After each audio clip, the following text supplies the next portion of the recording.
తల్లిగా అడుగుతున్నా. నేను నా కొడుక్కో మాట చెప్తా, వాడు వినలేదనుకో, కింద పడ్డాడు అనుకో, ఇడిచిపెడతానా? దగ్గర తీసుకొని మంది అనా? ఓకే, ప్రజలు తప్పు చేసిర్రు అనుకోండి, మీకు అధికారం ఇవ్వలేదు అనుకోండి, ఒక కర్కోటకుడి పాలన నడుస్తుంది అలా తెలంగాణలో. ఇబ్బంది పడుతున్నారు ప్రజలు, గోసపడుతున్నారు, ఏడుస్తున్నారు. ఇండ్లు అన్నీ ఉండి ఇండ్లు గూలగొడుతుంటే, అర్ధరాత్రి ఇంటి మీదకి వచ్చి ఇండ్లు గూలగొడుతుంటే ఆదుకోవాల్సిన అమ్మలాంటి మన పాత కేసీఆర్ ఏడి? ఎక్కడున్నాడు? ఎక్కడున్నాడు? ఇది మనం అడగాల్సింది. అందుకోసమే నేను ఈ నిర్ణయం తీసుకున్నది. నన్ను పార్టీలోంచి బయటకేస్తే నేను వెంటనే పార్టీ పెట్టలే.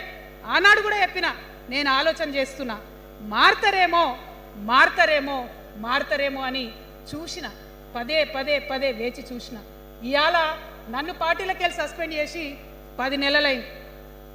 నాకు నిజంగా మంచిగానే అయింది. ఎందుకు తెలుసా? ఆనాడు ఉద్యమకారులను ఇబ్బంది పెడుతుంటే నేను ఇంకా గట్టిగా మాట్లాడాల్సింది, మాట్లాడలేదు. ఆనాడు మీకు జరిగింది, ఇవాళ నాకు జరిగింది. కొత్త ఏం లేదు.